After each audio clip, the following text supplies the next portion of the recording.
and welcome to House Connect, your insights into parliamentary activities.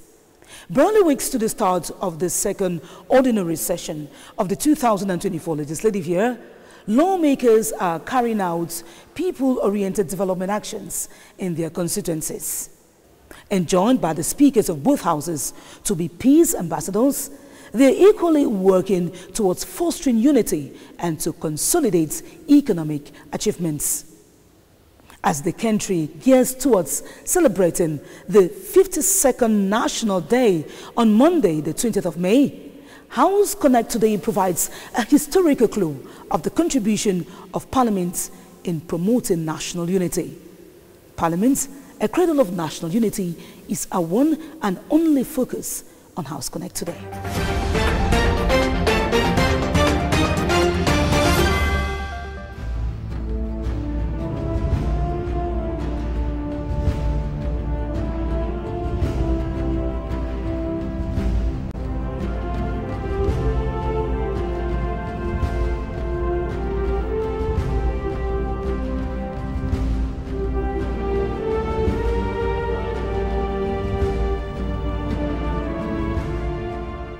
The declaration of a referendum which will alter the form of the state to a unitary one, abolishing the federal system and eventually placing broad political power in the position of presidents, is the twist in the history of Cameroon. Dans ces conditions où les structures fédérales apparaissent comme un handicap au développement rapide du pays, où en revanche, le peuple camerounais a déjà consacré dans les faits sa profonde unité, ma conviction, mesdames et messieurs les députés, ma profonde conviction est que le moment est venu de dépasser l'organisation fédérale de l'État. The Federal Republic, formed in October 1961 as a democratic, secular and social state which ensures the equality of all citizens before the law with two official languages, French and English, was repealed. The 6th May 1972, the head of state, President Amadou Ahidjo, addressed a message to the National Federal Assembly telling them that he wants to propose the adoption by referendum of a new constitution, so to transform the Federal Republic of Cameroon into United Republic of Cameroon.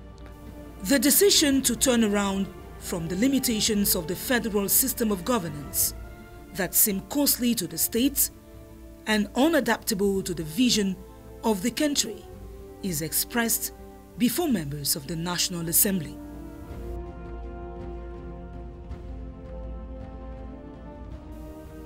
In this emblematic edifice, the first symbols of the states are adopted. This house was built in 1933. The flag was adopted here. The motto was adopted here. So then it was the first House of Parliament. It is a symbol of national unity that this house contributed to the construction of a new country, because in 1960 Cameroon is still a very new country. The constitutional referendum endorsed by Parliament holds on May 20, 1972 and is passed by 99.99% of voters with a 98.2% turnout. The question was very clear. Do you accept the proposition made by the head of state to the people of Cameroon to modify the regime of Cameroon by transforming the republic, the Federal Republic, to the United Republic? The people say yes. In terms of relative value, we had more than 3,177,000 who accept the modification, and about 1,065 say no. The option of a referendum is the result of a strong volition to enable the people stir their destiny and foster their unshakable will for unity and nation building. It was a political choice of President Ahidjo because, you know, since 1961, Cameroon was a federal state, and President Ahidjo thought that the way Cameroon was organized was not good. And in 1962, she decided to create one group parliament in National Federal Assembly. Although the fact that there was two groups, you have the one of KNGP, the one of UC, but he decided to create just one group, one parliamentary group. In 1966, he decided to create the Unified Party. And you see that President Ahidjo had the will to have a United States.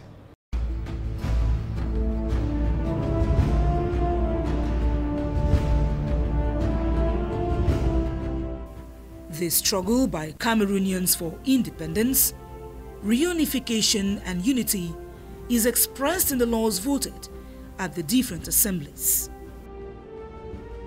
In the overseas territories governed by France, from the Representative Assembly of Cameroon, created in 1946 with 40 members, to the Territorial Assembly of Cameroon, instituted in 1952 with 50 members, later transformed to the Legislative Assembly of Cameroon with 70 members, the strength of political awareness was evident. When there were 40 members of parliament, they sat here. When there were 100, they sat here. And then maybe in 1965, when they moved to Guayaquil, then they moved, the number also moved to 120, then 180. While under the British administration, some Cameroonians legislated in Nigeria's House of Representatives and regional assemblies in application of the 1951 Macpherson Constitution. The Legislative Assembly changed when Cameroon gained independence in 1960. The Legislative Assembly of East Cameroon and the Legislative Assembly of West Cameroon, with a peculiarity of two houses, the West Cameroon House of Assembly and the House of Chiefs, came into force following the reunification of both Cameroons in 1961. The parliamentary resolutions made and laws voted depicting the people's commitment to a united destiny were promulgated into law by President Ahmadou Ahidjo at the First Presidential Palace.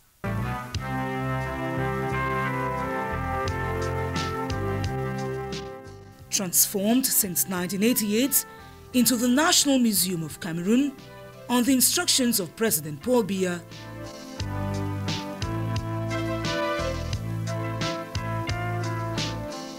it preserves the relics that bind the Anglophones and Francophones who have molded their linguistic and richly diverse cultural backgrounds into an asset that creates wealth. The transitions, constitutional amendments, and state symbols are exposed in the office of the inaugural holder of Cameroon's presidency. This particular room was the office of the first president. All the first act of the constitution of this country was signed in this building. That's what is most important integration, so that you feel as the spirit of time of this period. In this room, you are keeping all the maps of Cameroon, all the constitution, all the diverse different constitutions, the evolution of political history, document of political history of Cameroon. That's what is important to touch. When you see those documents, you have to feel as you don't need to read this only on the books. You have to feel it. The exposition, which summarizes the historical evolution of Cameroon and the establishment of power through parliament, is a unifying factor. It's quite important for us, the conservation of all those men for the future generation. You use the better words we use now is the preventive conservation.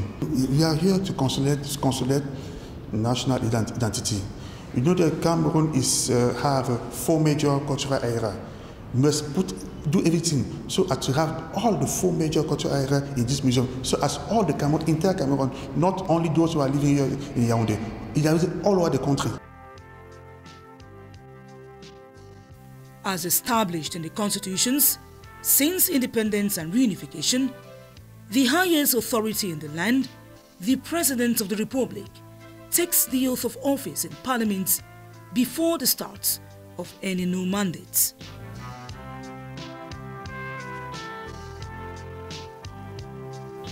This shows the importance of Parliament in maintaining national unity, whose guarantor is the head of states. The National Assembly, the legislative power of the nation, has since the advent of the unitary states influenced policies which make certain the sovereignty of the state is safeguarded. The revision in 1996 was very important. Some people talk about a new constitution because the regime changed totally. The first modification was decentralized regions, collectivities. And this is very, very important because this is marked a total change, showing that now the development of the country doesn't come straight from the head, but from the base. The second modification is relative to the Constitutional Council, who is now competent for the constitutionality of the laws voted by the Parliament.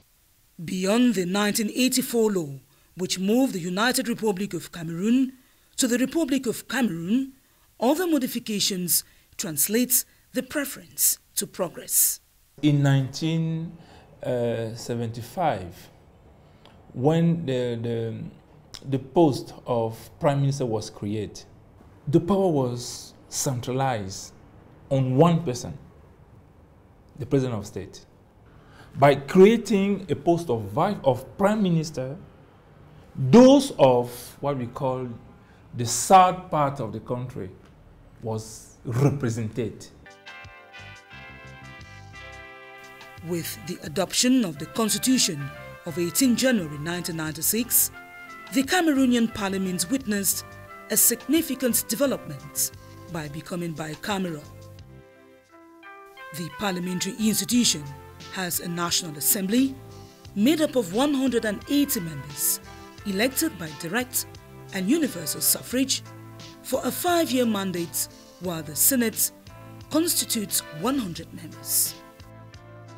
70 are elected by indirect universal suffrage on a regional basis, while 30 are appointed by the President of the Republic. By the composition of the Parliament, you observe that all the members are coming from all the different parts, all the different regions, from all the different divisions of our country. From the composition of the Parliament, you can say the Parliament play a very, very important role for the unification. In 50 years, the female parliamentary representation has recorded a remarkable increase owing to electoral codes, gender mainstreaming mechanisms, preponderant leadership schemes, and a political will to include all components of the society in the decision-making process. At the time, our male colleagues understood what we were clamoring for, and so it wasn't as difficult as we had thought it would be. Seeing how women are forging ahead in interacting with their colleagues, in making sure that their areas are not left behind. It's one of the things that interests me very much. Mm-hmm. The over 32% representation of females in parliament is a perfect demonstration of increased awareness of the potential of women, who make up over half of the country's population. We simply notice that this evolution is well exposed, even without reading the pages, the scriptures, but only by visiting, by looking at the representation which has been done on the pictures. I convinced that without the engagement, the commitment of the President Paul Biya, this evolution would not have been so marked and so positive. So I'm thinking that it is his personal engagement who permits women to be as well represented in the parliament. The discrepancies in the distribution of parliamentary seats in the different constituencies are nonetheless expected to be reviewed. To be sure that all the parties, all the divisions, all the socio-political components of the country are represented at National Assembly, I think we must across the number of the members of parliament. But you know, the problem raised by the state is that they don't have enough means to deal with it. Yes, I understand, but you know, this is the price of the independence. This is the price of the democracy. One members of parliament for 60,000 is too low. We moved in 1988 from 120 MPs to 180 MPs. And by that time, camp population was estimated around 15 million. Nowadays, we have at least 25, we are at least 25 millions. So it is normal that today we must have more MPs at the National Assembly. Our country has more than 200 subdivisions. I am from Noon Center constituencies, and the Noon division has 9 subdivisions, and we are only 5 of us in the parliament. It means that we have 4 subdivisions that didn't have any member of parliament. In plenaries presided over by the President of the Senate, Marcel Nyat Njifenji, and at the National Assembly by the Right Honorable KAWEB Jibril, the one and indivisible nature of the state, which must be consolidated, is on high pedestal. Je voudrais saluer la présence descente sur le terrain. I wish to salute the recent trips of the Prime Minister head of government in the Northwest and Southwest regions. They demonstrate once more the constant offer of peace by the President of the Republic, Paul Biya, in the Northwest and Southwest. As usual, the national representation totally supports this initiative by the head of state for the effective return of peace in the 2 regions. With security threats in the far north region orchestrated by Boko Haram insurgents and pockets of resistance from separatist groups in the northwest and southwest regions, Parliament voices its stance on peace and unity. The multitude of government bills tabled during 3 ordinary sessions of each legislative year, examined in the 9 general committees and debated on in plenaries, to a large extent reflects the obligation to strengthen unity. The national unity of this country is not negotiable. Once at the National Assembly, be it at the Senate, we work as one person. We work for the national unity of this country. We work as MPs of the nation, not as MPs of a particular constituency. We may come from different constituencies, but we work as MPs of the nation to make sure that our national unity is upheld. For us, it is clear that we have given the technocrats of the system, government ministers, tools to address the needs of the Cameroonian people. We shall continue with an evaluation process, so we'll do an assessment of the performance indicators of every ministry in ensuring that it carries along what should be happiness and satisfaction to the needy Cameroonian people.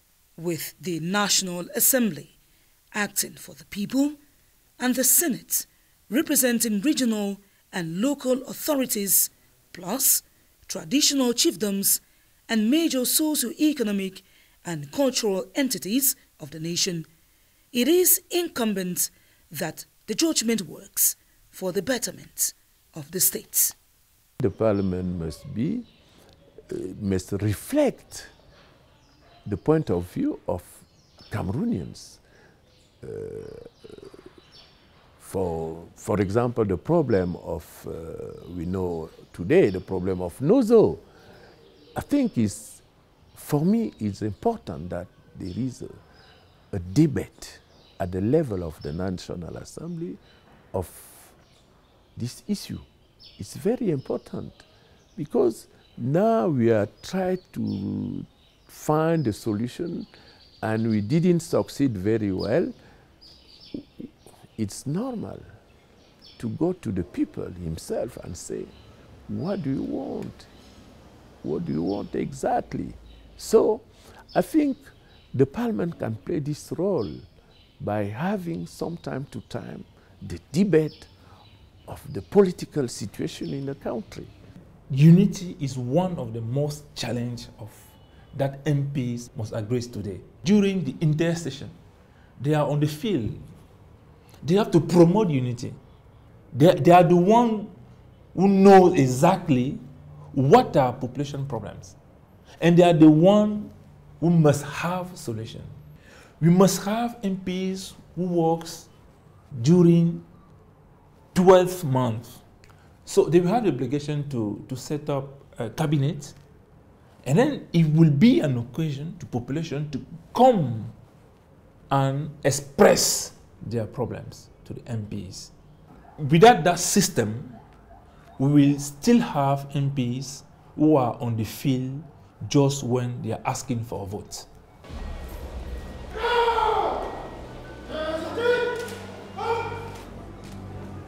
Monsieur le Président. Cameroon's parliament, with 8 political parties at the National Assembly and 7 at the Senate, continues to legislate and control government action, defending the aspirations of a people with a common destiny, sailing together in the daunting expedition where linguistic and cultural diversity blend to make them one.